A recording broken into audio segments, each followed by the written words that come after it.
Beralih ke informasi selanjutnya, aksi protes dilayangkan oleh sejumlah emak-emak di kawasan Gedung Putih Pasar Mardika, Kota Ambon, Kamis 24 Juni pagi.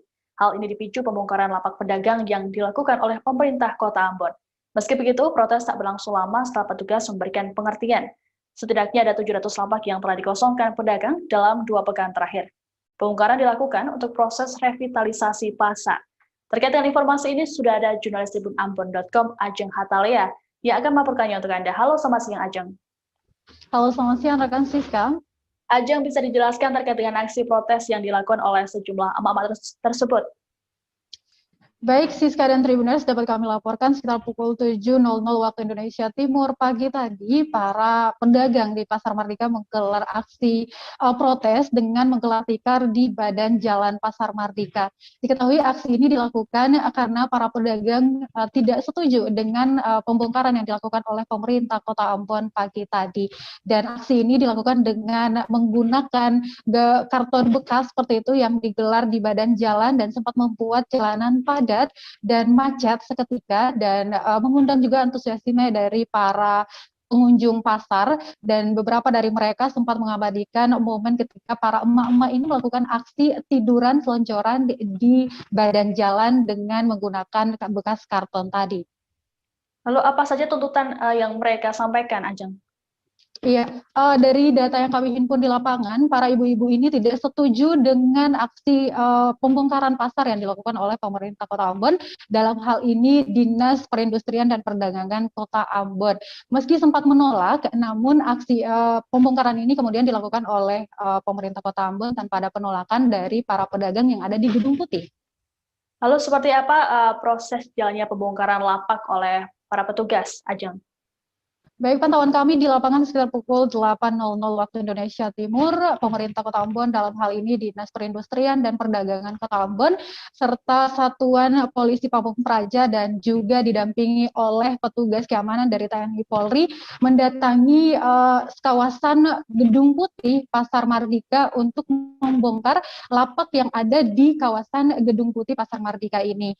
Nah, awalnya para pedagang menolak dengan melakukan aksi di sisi kanan atau sisi bagian depan Gedung Putih ini, namun di sisi lain para pedagang hanya dapat menyaksikan lapak mereka dibongkar oleh para petugas. Beberapa dari mereka bahkan sempat menyelamatkan sisa barang mereka seperti material yang memungkinkan untuk bisa digunakan kembali.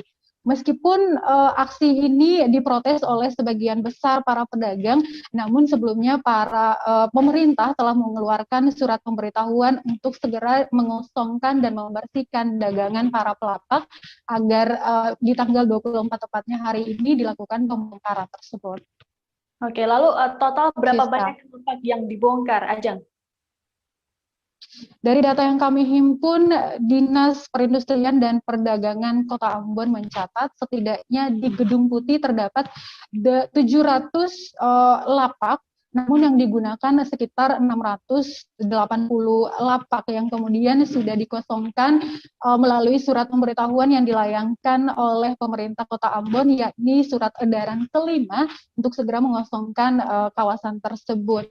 Namun di luar daripada Gedung Putih ini ada sekitar ratusan lapak yang kemudian dibongkar oleh petugas pemerintah dalam hal ini. Oke, terkait dengan pembongkaran pasar ini, apakah pemerintah Kota Ambon juga menyediakan tempat untuk merelokasi para pedagang? Baik, jauh sebelum pembongkaran ini dilakukan, pemerintah telah menyiapkan setidaknya 3 lokasi untuk merelokasikan para pedagang yang ada di Pasar Mardika ini.